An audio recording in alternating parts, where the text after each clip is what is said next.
Це дуже цікаво говорити з економістом про любов. Чи бізнес – це любов? Оцей успіх компанії можна вимірювати трошки інакше, ніж лише фінансовим показникам. Існує любов за розрахунком, так? Але так само є любов за Шептицьким.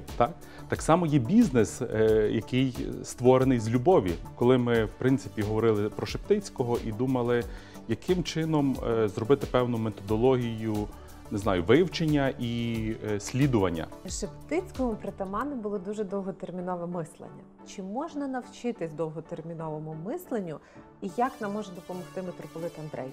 Нам треба втримати ситуацію в короткому терміні для того, щоб розвивати довгий термін. І владика почав говорити з того, що в нас є плани на 50 років. Для мене це був такий вибух. Сучасному управлінцю потрібен і телескоп, і мікроскоп.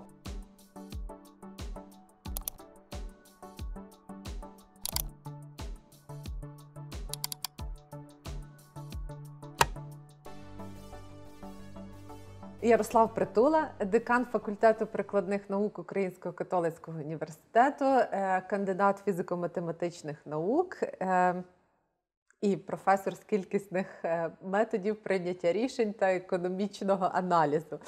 Я все вірно начебто сказала. Ярославе, отже, будемо сьогодні спілкуватись про митрополита Андрея Шептицького, і цікаво довідатись, як ти розумієш якісь речі, як ти щитуєш як сучасна людина, як людина, яка взагалі більше має відношення до технологічного світу, до економічного світу. І моє перше запитання, чи ти можеш пригадати, коли ти вперше довідався про митрополита, наскільки це було усвідомлено, або коли саме усвідомлено ти про нього довідався? Так. Знаєш, Софійка, от є такі друзі, з якими ти ніби завжди бачиш їх, але ніколи близько не зустрічаєшся. І так вже знаєш по обличчю, десь там ти його бачив, деколи навіть там говорив «привіт-привіт», але ніколи не було можливості зустрітися, поговорити. І, напевно, таке саме було моє знайомство з Андреєм Шептицьким.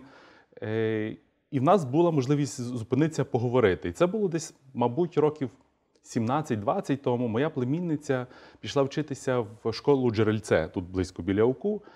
І якось я її забирав звідтам і бачу, що її заснував фактично цю школу, не саме Джерельце, але те, що було перед тим, митрополит Андрей. І з цього, напевно, почалось моє таке близьке знайомство з ним. Тобто я почав читати, я перше здивувався, як то так. Потім я зрозумів, чи знав, що це не одна школа, а десятки шкіл, музеїв, галерей, величезна підтримка меценатська, яку він робив. І от далі ми вже так по життю, можна сказати, час від часу зустрічаємося і говоримо. І йдемо поряд. Так. Дивися, ти під час такого складного періоду, коли всі опинились на карантині і коли ми ще не знали, що з цим робити, бо зараз ми начебто вже трошки пристосувались, коли це все було так трошки ще страшно, неочікувано, так, навесно, ти придумав і почав використовувати такий хештег, як «Менеджмент любові за Шептицьким». І цей хештег ти ставив до своїх дописів у Фейсбуці, коли ти писав про ті компанії, ті організації, які допомагають лікарням, які допомагають в боротьбі або в тому, як вийти з цієї ситуації, з скрутної ситуації, особливо яка була навесно. Звідки взялася ця формула? Чи це формула? Що це? Чому Шептицький? Чому любов? Розкажи трошки про це. Зразу скажу, що це не є моє формулювання.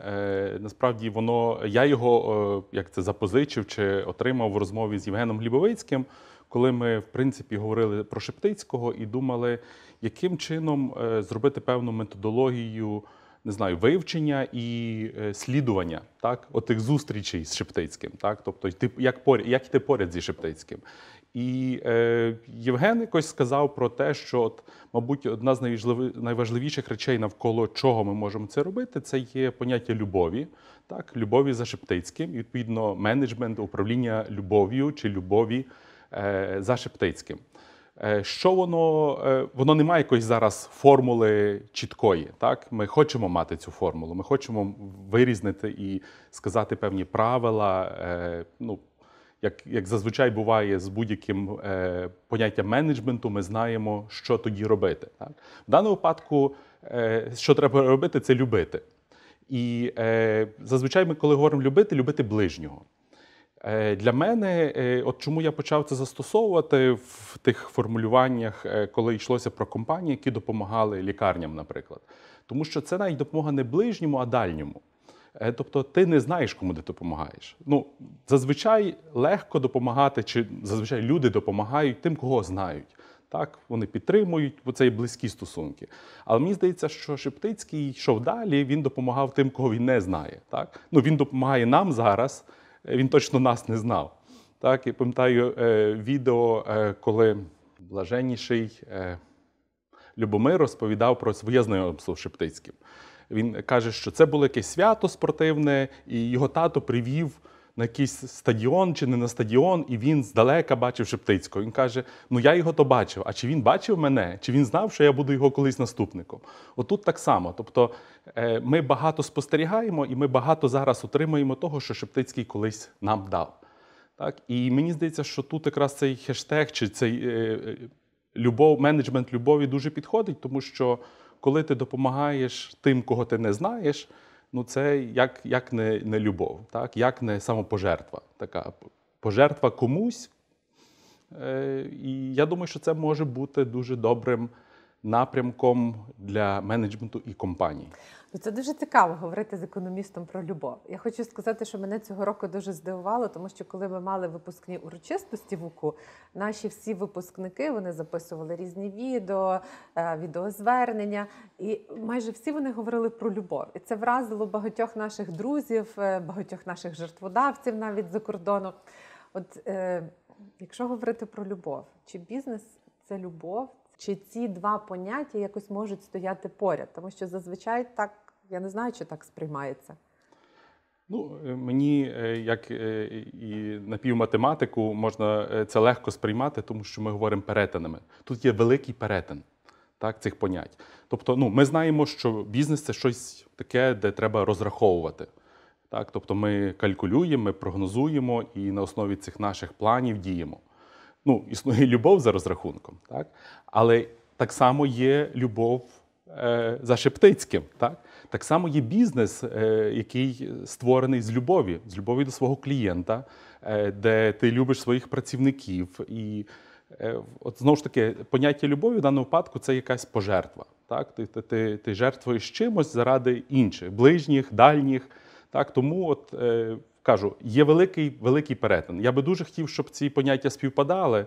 Ну і тут мені дуже імпонує те, про що дуже часто Славко Рущишин говорить, коли він каже, що нам важливо полюбити підприємців. Нам важливо зрозуміти, що підприємець – це не є хтось чужий, який хоче щось забрати.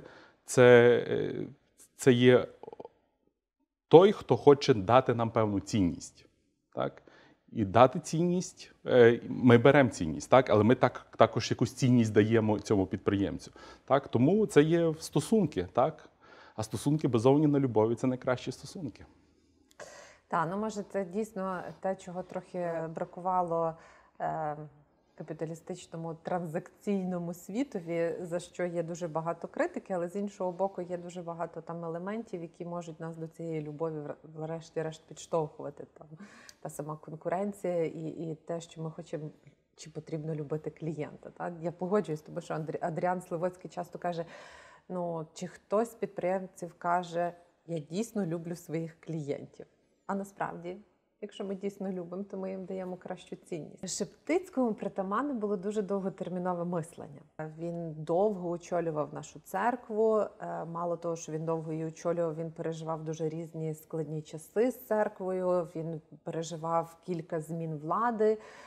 І це було не 2, не 3, а 7 разів.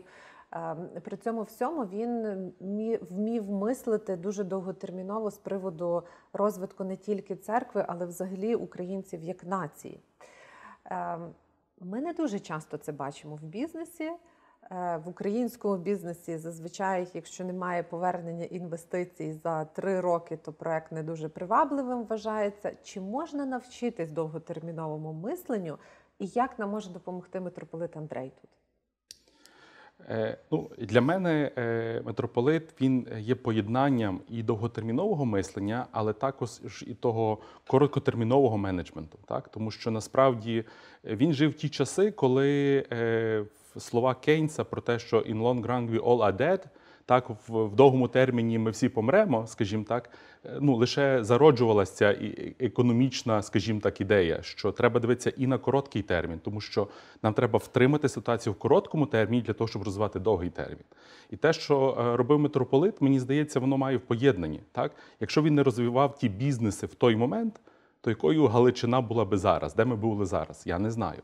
Так? З іншого боку, його дар бачити, проєктувати, дизайнити майбутнє, він надзвичайний. Знову ж таки, я не скажу, що зараз таких людей немає. Так? Я можу сказати про одну людину, яка, зокрема, мене дуже надихнула для того, щоб я був саме в УКУ зараз. Так? Владика Борис. Я пам'ятаю зустріч, це було на Хуторівці, десь, напевно, 2008 чи 2009 рік, коли була презентація того, як буде виглядати кампус на Козельницькій. І Владика почав говорити з того, що в нас є плани на 50 років. Для мене це був такий вибух. Так? Тобто, які 50 років? Так? Тобто, ми не знаємо, там криза тільки недавно почалася чи закінчилася. Так, це дійсно було після 2008 року буквально. Так, а ми говоримо про 50 років. Нам би 5 років зрозуміти, що робити. Так? І я впевнений, що серед бізнесменів також є дуже багато таких людей. Так? І я дуже хочу, щоб президентом університету була людина з таким довготерміновим мисленням, щоб мером міста була людина з довготерміновим мисленням, щоб президентом країни була людина, яка думає на 50-100 років вперед. Так? Тобто в кожну епоху є такі люди. Мабуть, що коли ситуація така непевна, як була тоді, коли жив митрополит, воно передбачає збільшення кількості таких людей, так? Тому що ти мусиш виводити, ти мусиш йти далі, так? Ти мусиш іншим показувати, куди йти. Можливо, зараз занадто добре є, що ми не бачимо цих людей. Так? В підприємців ж є фраза «бути голодним». Так? Коли будеш розвиватися? Коли будеш голодний до чогось. Так? Тому я думаю, що ці люди з'являються тоді, коли треба. Я нещодавно побачила таку фразу, що сучасному управлінцю потрібен і телескоп, і мікроскоп. І мені здається, що це дуже гарно якраз ілюструє те, про що ти говориш. Я рада, що ти згадав Український католицький університет, тому що ти саме тут працюєш, ти саме тут створив команду, факультет, і ми дуже пишаємось цим факультетом, на ньому навчаються дійсно найкращі студенти. Ви отримуєте зараз достатньо багато різних визнань. І це не тільки в якихось рейтингах, а це також визнання наших студентів, коли вони беруть участь в різних міжнародних змаганнях. Мені здається, що це також, напевно, і тебе мотивує, і нас мотивує. Але колись до цього ставились достатньо скептично. І мені здається, що так ставились до багатьох ідей, і планів, і задумів, і навіть проєктів Шептицького, а потім також Йосифа Сліпого. І от моє запитання, чи був би саме таким ваш факультет, якщо б ви були не в католицькому університеті? Тому що насправді, чому я це задаю запитання, бо митрополит дуже приділяв увагу католицькій освіті. Ти почав зі шкіл, так, ти згадав про школи. Насправді його мрією було мати Український католицький університет. Її не зовсім вдалося реалізувати в коротшому терміні, але вдалося в довшому терміні. Чи є щось таке, що робить вас особливими саме в цьому університеті? Я, мабуть, почну говорити, знову ж таки, з бізнес-прикладу. Так, от коли говорять про те, де буде найкраще середовище для розвитку стартапів, де буде найкраще середовище для розвитку бізнесу, ми зазвичай тоді вживаємо слово «екосистема». Тобто має бути багато складників цієї системи для того, щоб зерно проросло. Так? Тобто, відповідно, цей ґрунт треба культивувати. Тобто це неможливо зробити таке середовище завтра посеред пустелі. І я думаю, що якраз що робив митрополит Шептицький, він культивував це середовище. Так? Тобто університет ріс весь цей час. Не лише останні 5, 10, 15, 20 років. Насправді, природничо-математичний факультет планувався в Українському католицькому університеті дуже давно. В Конституції університету 1666 року це записано є. Так? Тобто йдеться про те, що треба культивувати цю екосистему. Так? І католицький університет саме дає його, і цю екосистему. Так? Я б назвав ще одне таке ключове слово – це довіра. От мені здається, чому тут вдалося це зробити нам всім разом, через те, що є велика довіра і є оце делегування, субсидіарність, яка дозволяє швидко приймати рішення, швидко рухатися і, з іншого боку, відповідати за те, що ти робиш. Так? Тобто, мені здається, що багато проєктів, які сіються саме в УКУ, вони от тому виростають. Так? Тобто, зрозуміло, що вони виросли, але далі треба їх підливати і так далі. Так? Треба добрива вносити, треба, не знаю, листочки підрізати, і це все вже подальший процес. Але сама атмосфера довіри, сама атмосфера пошани гідності людини, яка є створена в університеті, вона дозволяє себе вільно почувати і творити. Ну, от ми і творимо. Є оце великий такий прошарок зараз пов'язаний з технологіями і з довірою. І переважно цей прошарок питань, він торкається ще третьої теми етики, так? Тому що зазвичай, мені здається, довіра, вона присутня там, де є певні правила, де є певна етика. Ми зараз переживаємо дуже багато таких складних викликів, як глобальне суспільство, що технології можуть розвиватися як на добро, так і не зовсім. Так? І ми врешті-решт бачимо багато прикладів останнім часом використання технологій, де, як кажуть, людина стає продуктом фактично. Як ми можемо розвивати оцю етичність в молодих людях? Знову ж таки, митрополит Андрей, який сам був прикладом віри і етики, як він може нам тут послужити? Чи може він нам послужити? Складне питання, тому що воно настільки зараз є актуальне і зовсім нове, що немає відповідей на ці питання. Так? І коли немає відповідей на ці питання, нам треба дивитися, що про це думали попередні, не знаю, покоління, що про це думали мудрі люди, тому що були ситуації, коли розвивалися технології, і теж треба було зберігати цю етику. Так? І я думаю, що тут є дуже багато речей, пов'язаних з цим. По-перше, я думаю, що варто точно говорити про ті соціальні інновації, які робив і агітував робити митрополит Шептицький. Повага до працівника, з іншого боку, повага до підприємця є важливими. Якщо говорити про етику і про незнання, що робити, митрополит казав, тоді треба читати Святе Письмо. Так? І там знаходити відповіді на ті питання, на які ти не можеш відповісти зараз сам. Так? Тобто, як досліджувати. І мені здається, що тут добра формула, коли ти не знаєш, що робити, слідувати те, що ми називаємо золотим правилом Ісуса Христа. Роби іншим так, як ти хочеш, щоб робили тобі. Так? І тут можливо, варто подумати над цим і шукати тут відповідь саме для себе, свою стратегію поведінки.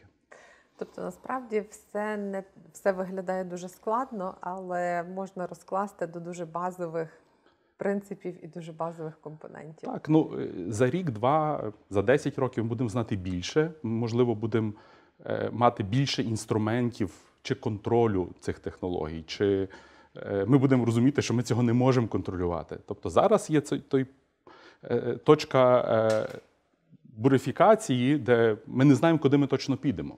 Так? Чи це фейк-ньюс, чи це не фейк-ньюс, ми не знаємо. Так? Тоді важливим стержнем це є те, що в тебе всередині, які ти цінності несеш. Так? І тому ти маєш все одно мати відповідь навіть для себе, навіть в цей період, коли відповідей нема. Так? Ось маємо відповідь, так, яку говорив Шептицький. Показник успішності бізнесу, який ми могли б вивести на основі, власне, якихось таких рефлексій по Шептицькому.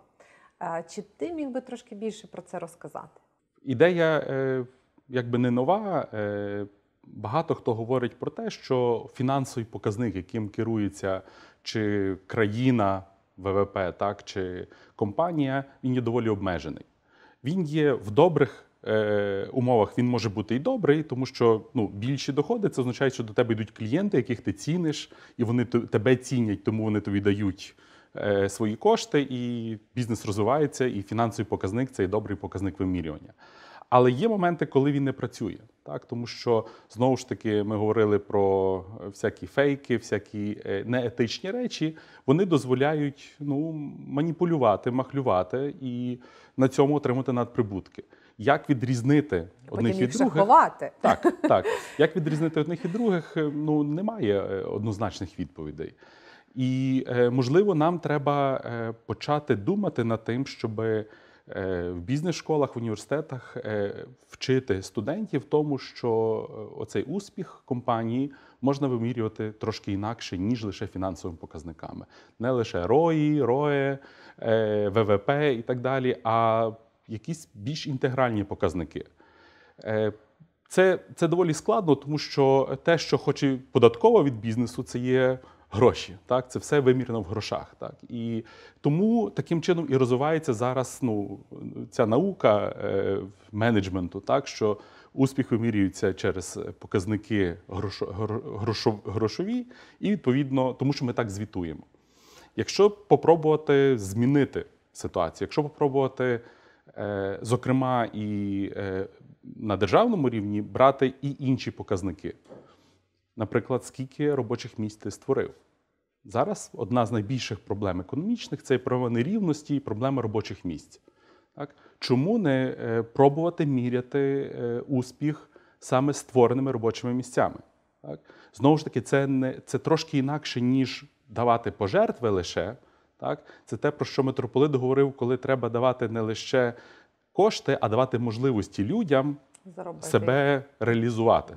Так, зокрема, і заробити. Так, тому це може бути одним з таких показників. І я думаю, що ми можемо багато про тут говорити. Багато хто говорить про показники щастя. Вони трошки суб'єктивні, тут важко вивести якийсь, не знаю, кількісний показник, який би стабільно міряв те, що ми хочемо міряти. Але ми можемо пробувати ширше дивитися на речі, ніж лише на фінансовий вимір речей. Тут я закликаю всіх до обдумування, дискусії і пробування знайти як вимірювати менеджмент любові. Мені дуже подобається ця ідея інтегрального показника, тому що дуже часто це дійсно є або фінансові показники, або щастя працівників, так, або. Тобто мені здається, що дійсно нашому світові трошки бракує якогось такого інтегральності, об'єднаності і дивитися на ситуацію не лише з точки зору фінансів, або тільки з точки зору місії. Ми повинні, якщо ми в бізнесі, ми повинні ці дві речі поєднати певним чином і вміти це робити. Так. І насправді я думаю, що теперішня ситуація з пандемією, з карантинами, з осмисленням того, що робиться, може тут допомогти. Проблема введення такого показника є так звана проблема колективного руху. Тому що, якщо одна компанія це введе, вона не змінить ситуації, на жаль. Так? Тобто тут має бути колективне прийняття рішення про перехід на нову систему показників, назвемо це так. Зараз багато речей, які ми робимо, вони є такі, називаємо, колективні. Так? Ми всі закрилися, сидимо вдома. Не всі сидять вдома, так, але принаймні це таке координоване рішення. Так? Чи ми, навпаки, вирішуємо, що вже все добре, ми виходимо з карантину. Тому, можливо, ми навчимося координувати наші зусилля зараз, що дозволить нам впроваджувати такі показники в майбутньому. Якщо говорити про сучасних підприємців, про власників бізнесу, по суті, ті люди, які дійсно створюють економічний рух в країні, чому саме вони мали б повчитися в митрополита Андрея Шептицького? От що ти порадив би їм побачити в митрополитові? Я думаю, що дуже важливо побачити, як можна об'єднувати те, що, здавалося б, неможливо поєднати. Як можна пробувати співпрацювати там, де, здавалося б, ми за стіною одні від других, і співпраці ніяка не може бути. Як робити великі такі спілки, кооперативи, так, об'єднавши цілу, галузь в країні для промоції експорту. Ну, в економічній науці чи в бізнес-літературі цей термін називається co-opetition. Кооперація і конкуренція одночасно. В чомусь ми конкуруємо, в чомусь ми кооперуємо, співпрацюємо. Так? І бачити ці можливості співпраці – це є те, що дуже вартує зараз бачити. Тому що конкуренції є дуже багато, ми її бачимо дуже багато. А от співпраці нам все-таки в багатьох речах бракує.